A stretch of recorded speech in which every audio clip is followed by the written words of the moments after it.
So these are the grandkids here? Some of them are grandkids, some of them are nieces. Some of them is me with Karl Marx's burial place in London. Lynne Stewart is a 62-year-old grandmother and accused traitor. My wonderful daughter, Zenobia, Ralph's and my daughter, Zenobia. A defence attorney who's devoted her life to keeping her clients out of jail. She now faces a 40-year prison sentence. Her crime, helping her client, a convicted terrorist, convey a message to his followers.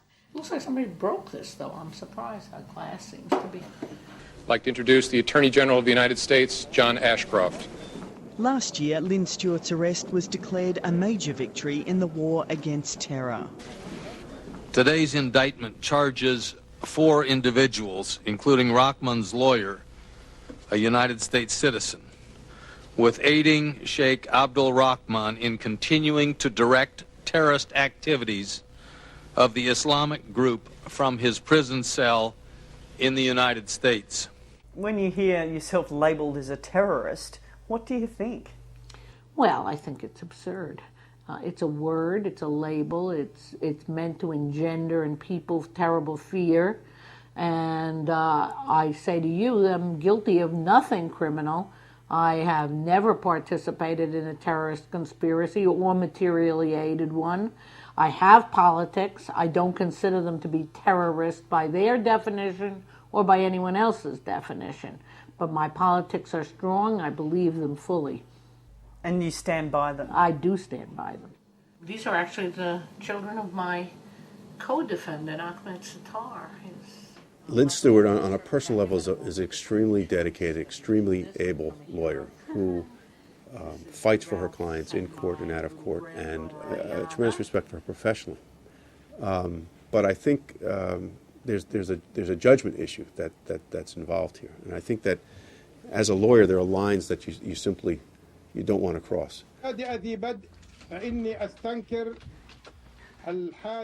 Sheik Abdul Rahman is the client for whom Lynne Stewart has risked her career and her freedom.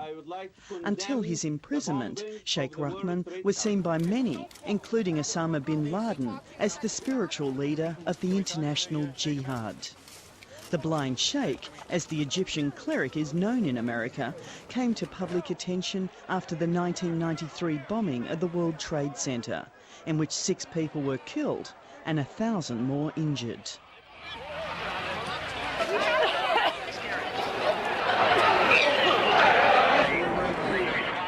Carried out by Al-Qaeda, the bombing was a precursor to the September 11 attacks. Rahman was not accused of the bombing, but of involvement in a conspiracy to blow up other New York landmarks, including the Statue of Liberty and the United Nations.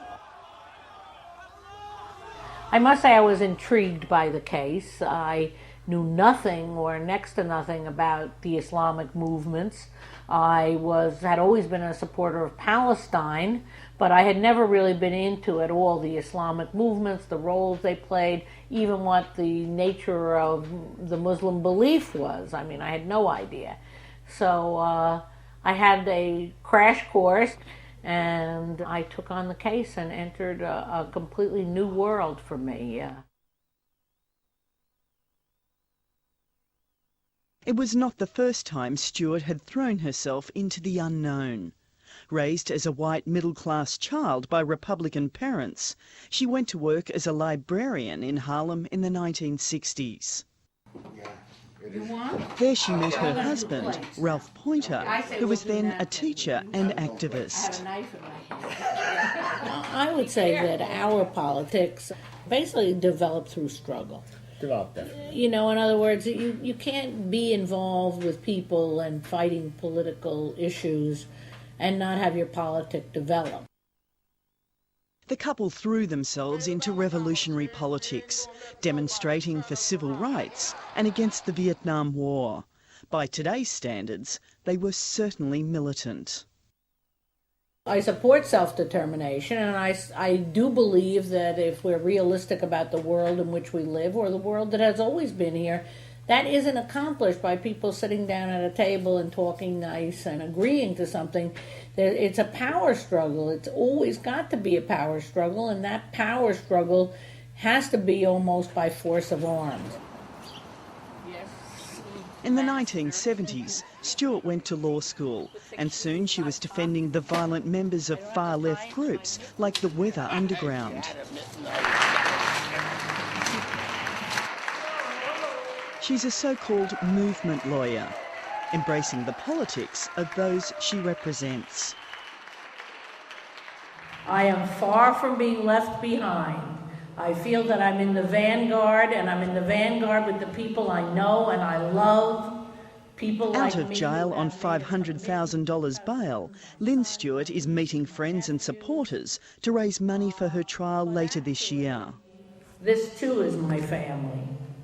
This is my family of friends from the Lower East Side, people I've defended, people I've struggled with in many, many fronts, whether it was graffiti in the ladies' room on 100 Center Street, right down to anti-war, we won't go to Vietnam. Despite the apparent differences between an atheist feminist and an Islamic fundamentalist, Lynne says she identified with Sheik Rahman's politics. And I tell you that in all of my dealings with Sheikh Omar, he never was more than an Egyptian nationalist looking for a solution for his own country. His solution was religious, but it was religious within a political context. Ultimately, though, Sheik Rahman's patriotism failed to win over the jury in his 1995 trial. He was found guilty of all charges. He was ultimately sentenced and received life plus 65 years in a federal institution. A sentence which is not uncommon these days.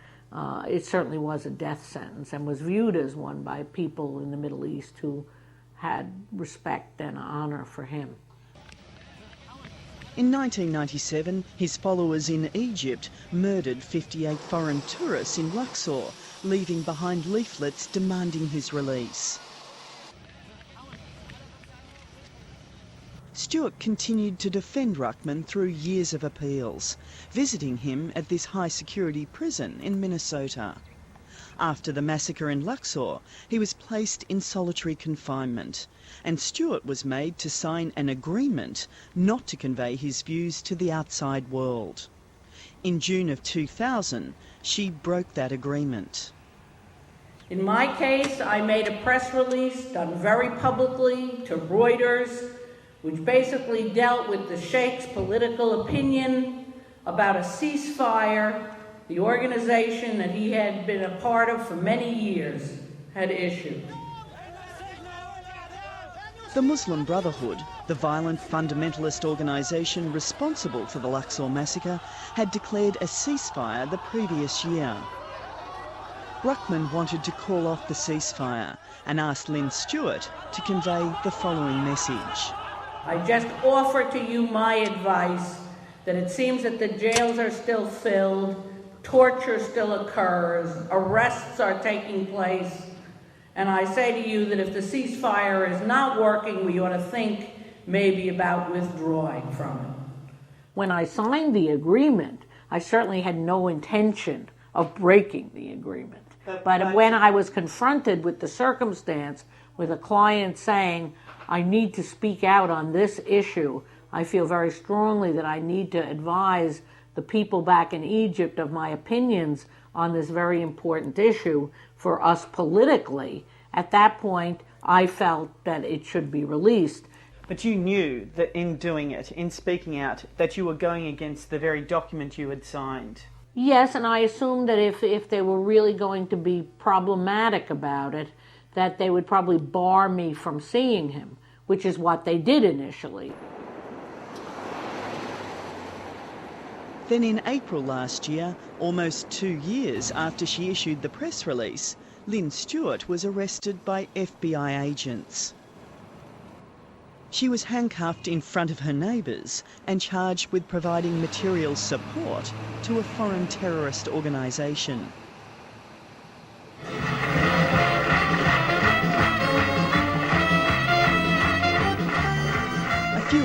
later, America's top law official trumpeted Lynne Stewart's arrest on the hugely popular David Letterman show.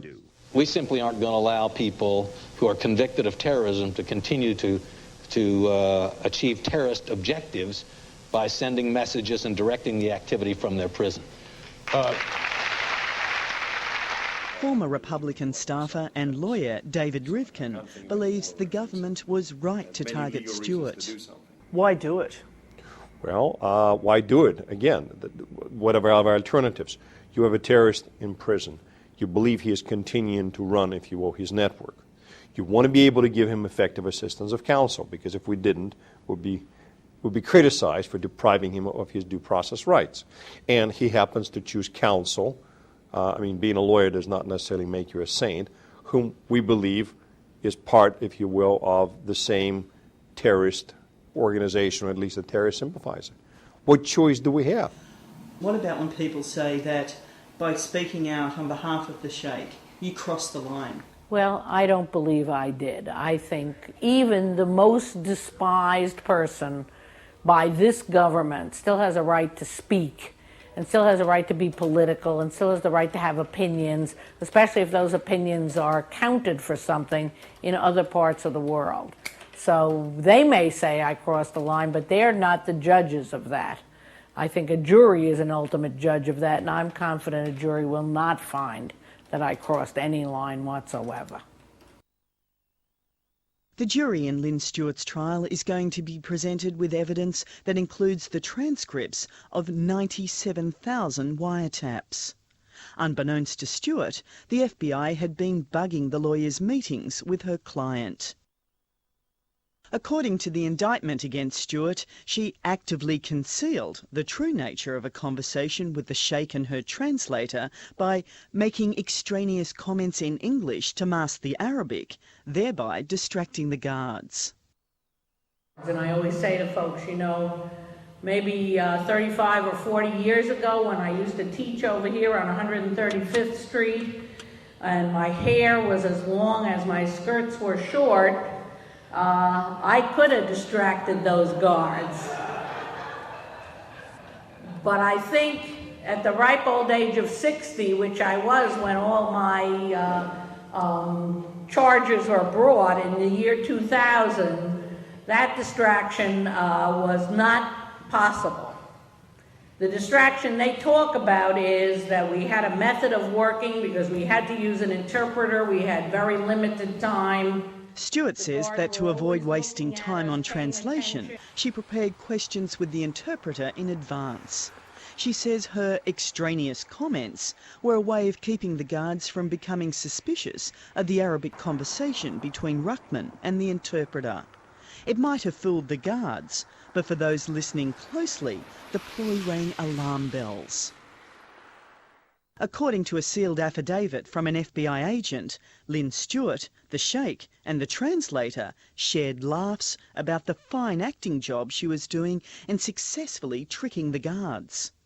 It adds that Lynne Stewart joked, "I can get an award for it."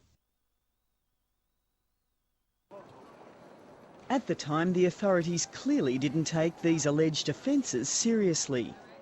Stewart was only charged with acting as the Sheikh's go-between a full 2 years after she spoke to the media on his behalf. What had changed that transformed Stewart from a merely unconventional attorney into an accessory to terror?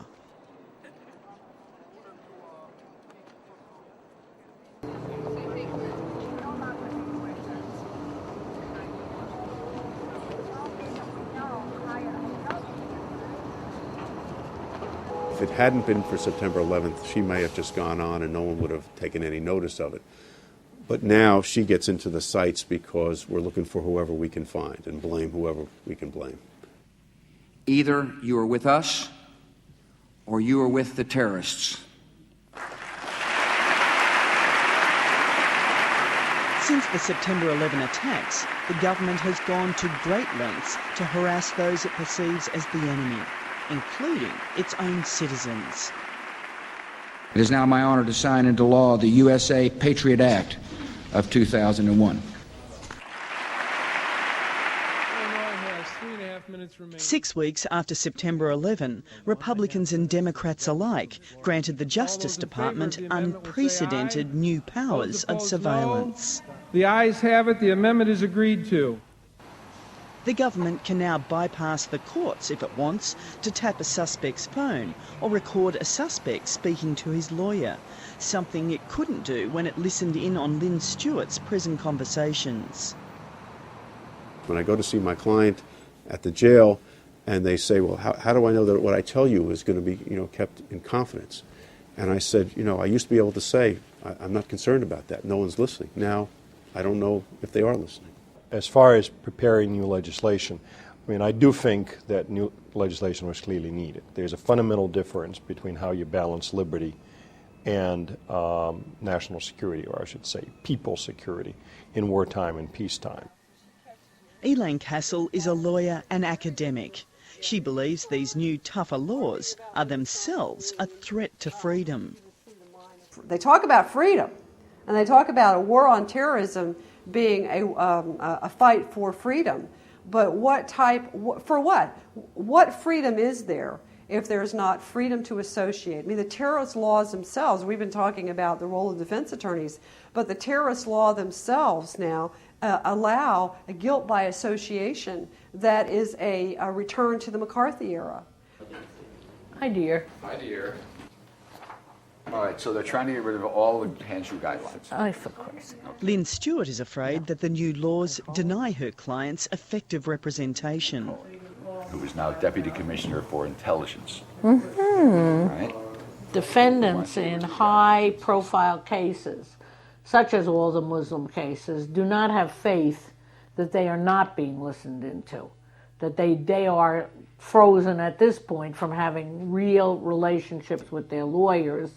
There have been cases where people have asked on the record in court, am I being listened into? And the government refuses to answer those questions. Attorney-client privilege, of course, is a very sacred principle, but it's always been the case, and it goes back to hundreds of years, that that privilege cannot be used to actually assist, facilitate a commission of a new crime.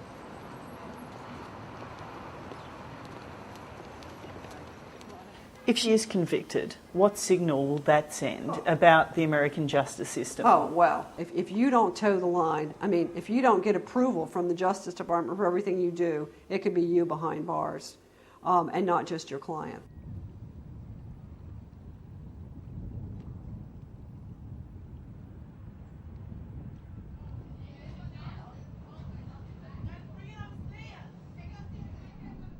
The irony is that Lynne Stewart hasn't changed. America has.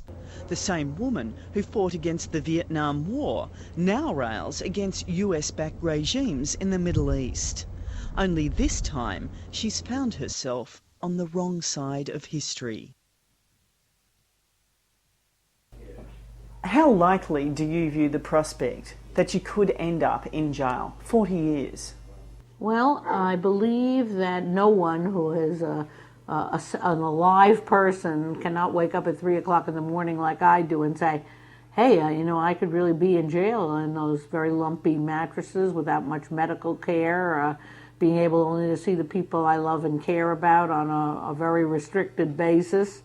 But one lives one's life, and if that's the price that they're going to exact from me, I still would prefer to have lived the principled life that I have lived and defended people with my whole heart and mind than to pull back and do any less, even if it means that I have to go to jail. But if you're saying, do I look forward to being, no, I'm no martyr. I look forward to being up in the country watching the leaves change and watching the grass grow.